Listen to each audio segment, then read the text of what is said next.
রাত্রিবেলা ঘর ঝাড়ু দিলে কি হয়? কেন হযরত আলী রাদিয়াল্লাহু তাআলা আনহু রাত্রিবেলা ঘর ঝাড়ু দিতে নিষেধ করেছেন? প্রিয় বন্ধুরা, খুবই গুরুত্বপূর্ণ ভিডিও নিয়ে আজকের আলোচনা, তাই ভিডিওটি শেষ পর্যন্ত দেখতে থাকুন। একবার এক মহিলা হযরত আলী রাদিয়াল্লাহু তাআলা আনহুর নিকটে এসে তাকে বলতে লাগলেন, হে আলী রাদিয়াল্লাহু তাআলা আনহু, ঘরে 3টি পুত্র সন্তান এবং আমার স্বামী সবাই উপার্জন করতে সক্ষম। তারা সবাই উপার্জন করে, কিন্তু তারপরেও আমাদের ঘরে কোনো বরকত নেই। সবসময় অভাব অনটন লেগেই থাকে। আমরা অনেক পেরেশানির মধ্যে রয়েছি, আর সব ধরনের শুভ কাজ হতে আমরা পিছনে পড়ে যাই। মহিলার এই অভিযোগ শোনার পর হযরত আলী রাদিয়াল্লাহু তাআলা আনহু তাকে বললেন, শুনে রাখো, যেই ঘরের প্রতি বদদোয়া করা হয় অথবা যেই ঘরের উপর কোনো মানুষ অথবা প্রাণীর বদদোয়া থাকে, সেই ঘরে বরকত থাকে না। আল্লাহ তাআলা সেই ঘরে বরকত দেন না। তখন মহিলা বলল, হে আলী রাদিয়াল্লাহু তাআলা আনহু, আমার ঘরে আবার কে বদদোয়া করবে? তখন হযরত আলী রাদিয়াল্লাহু তাআলা আনহু বললেন, আচ্ছা বলো তো, তুমি তোমার ঘর কখন ঝাড়ু দিয়ে থাকো? তখন মহিলা বললেন, হে আলী রাদিয়াল্লাহু তাআলা আনহু, আমার ঘর পরিষ্কার করার কোনো সুনির্দিষ্ট সময় নেই। কখনো সকালে বা কখনো বিকেলে, আবার বেশিরভাগ সময় রাত্রিবেলা ঘর ঝাড়ু দিয়ে থাকি।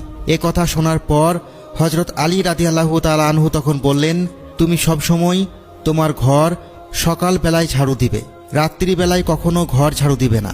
কেননা সূর্য ডোবার পর যত কীট পতঙ্গ জমিনের উপর পড়ে থাকে, তারা ঘরের মেঝেতে আরাম করে বসে, ঘুমায় অথবা বিশ্রাম করে। তারা পুনরায় সকাল হবার অপেক্ষা করতে থাকে আর আল্লাহ তাআলার ইবাদত করতে থাকে। কিন্তু যখনই কোনো মানুষ সেই সময় ঘর ঝাড়ু দেয়, তখন সেসব কীটপতঙ্গ ঝাড়ুর আঘাতে সেখান থেকে দূরে সরে যায়। অনেক সময় তাদের বসার আসর ভেঙে যায়, তাদের বাসা ভেঙে যায়। তখন অন্ধকারে তারা কিছু দেখতেও পায় না যে অন্য কোথাও চলে যাবে, আর তারা তখন ঘরের ভেতরেই অসহায়ভাবে এদিক ওদিক ঘোরাঘুরি করতে থাকে, পেরেশান হয়ে যায়, আর সে কারণেই তারা বদদোয়া করতে থাকে। তাই তোমার উচিত দিনের বেলায় ঘর ঝাড়ু দিয়ে পরিষ্কার পরিচ্ছন্ন করে রাখা। অন্তত সন্ধ্যা ঘনিয়ে আসার আগেই ঘর পরিষ্কার করে ফেলতে হবে। তবে এর মানে এটা নয় যে কখনো রাত্রিবেলায় ঘর অনেক বেশি অপরিষ্কার হয়ে গেছে, কোনো কারণে নোংরা হয়ে গেছে, আর আপনি সেই অবস্থায় ঘরকে নোংরা রেখেই ঘুমিয়ে পড়বেন। সেটাও আপনার জন্য উচিত হবে না। সেক্ষেত্রে আপনাকে অবশ্যই ঘর পরিষ্কার করে ঘর ঝাড়ু দিয়ে তারপরেই ঘুমাতে হবে। তাহলে হযরত আলী রাদিয়াল্লাহু তাআলা আনহুর এই বক্তব্য দ্বারা এটাই উদ্দেশ্য যে আপনি ঘর ঝাড়ু দেওয়ার জন্য রাত্রিবেলাকে নির্দিষ্ট করে দিবেন না, বরং আপনি দিনের বেলায় ঘর ঝাড়ু দিয়ে পরিষ্কার করে রাখবেন। যদি কখনো রাতে জরুরি প্রয়োজন দেখা দেয়, তখন মাঝে মাঝে রাতের বেলায় ঘর ঝাড়ু দেওয়া যেতে পারে। তারপর হযরত আলী রাদিয়াল্লাহু তাআলা আনহু সেই মহিলাকে আরও 3টি জ্ঞানবান বক্তব্য প্রদান করেছেন।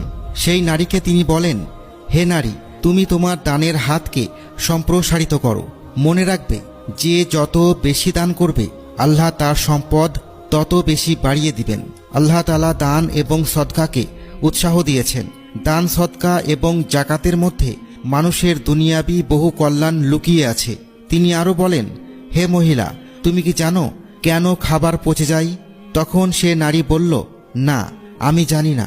তখন হযরত আলী রাদিয়াল্লাহু তাআলা আনহু সেই মহিলাকে বললেন, আল্লাহ রাব্বুল আলামিন খাবারের মধ্যে এক ধরনের পোকা সৃষ্টি করে দিয়েছেন, যাকে আধুনিক বিজ্ঞান ব্যাকটেরিয়া বলে থাকে। আর এই ব্যাকটেরিয়ার কারণে একটা নির্দিষ্ট সময় পর খাবার পচে যায়। আল্লাহ তাআলা যদি এমন ব্যবস্থা না করতেন, তাহলে মানুষ খাবারকে স্বর্ণের মতো বছরের পর বছর জমা করে রেখে দিত, আর তখন গরিব মানুষ না খেয়ে কষ্ট পেত। আল্লাহ তাআলা খাবারের মধ্যে ব্যাকটেরিয়া সৃষ্টি করে দিয়েছেন বলেই নির্দিষ্ট সময়ের মধ্যে খাবার পচে যায়। তাই হয় খাবার আপনাকে খেয়ে ফেলতে হবে, আর না হয় অন্য কোনো অভাবীকে সেই খাবার দিয়ে দিতে হবে। সুবহানাল্লাহ। তারপর হযরত আলী রাদিয়াল্লাহু তাআলা আনহু সেই মহিলাকে বললেন, তুমি কি জানো মৃত ব্যক্তির শরীর কেন পচে দুর্গন্ধ বের হয়? কেন আল্লাহ রাব্বুল আলামিন মানুষের মৃত শরীর পচে তা থেকে দুর্গন্ধ বের হওয়ার ব্যবস্থা করে দিয়েছেন? কারণ আল্লাহ তাআলা যদি এমনটা না করতেন, তাহলে মানুষ কেউ কাউকে কবর দিতে চাইত না। তারা তাদের প্রিয় মানুষ, আপনজনদের মৃত শরীর বছরের পর বছর নিজের কাছে রেখে দিত, যেমনটা আগের যুগে মিশরীয়দের ক্ষেত্রে দেখা যেত। তারা মৃতদেহকে মমি বানিয়ে বছরের পর বছর সংরক্ষণ করত। প্রিয় দর্শক, মনে রাখবেন, পৃথিবীর প্রত্যেকটি আপাতদৃষ্টিতে অপছন্দনীয় কাজের ভেতরে আল্লাহ রাব্বুল আলামিনের কোনো না কোনো হিকমত লুকিয়ে রয়েছে। যেমন ধরুন, আপনার উপর কোনো বিপদ মুসিবত এসে পড়ল, আর আপনি তখন পেরেশান হয়ে যান, কষ্ট পান আর হা হতাশ করতে থাকেন। কিন্তু আপনি কি জানেন এই বিপদ মুসিবতই আপনাকে বাঁচিয়ে রাখছে? সেটা কিভাবে? মহান আল্লাহ রাব্বুল আলামিন মানুষের মধ্যে অনেক বিপদ মুসিবত দান করে থাকেন। তা না হলে মানুষ কখনো সুখ শান্তির অনুভূতি পেতে পারত না। কষ্ট আছে বলেই সুখ শান্তি আমাদের এত ভালো লাগে। অন্ধকার আছে বলেই আমরা দিনের আলোকে উপভোগ করতে পারি। একইভাবে দুঃখ কষ্ট ও পেরেশানি আছে বলেই সুখ অনুভব করা যায়। দুঃখ কষ্ট মানুষের জীবনে না থাকলে মানুষের জীবনটা অত্যন্ত বিরক্তিকর হয়ে পড়ত। তাই মনে রাখবেন, কষ্টের মধ্যেই স্বস্তি লুকিয়ে আছে। মহান আল্লাহ রাব্বুল আলামিন পবিত্র কুরআনে বলেন, নিশ্চয় কষ্টের সাথে সুখ আছে।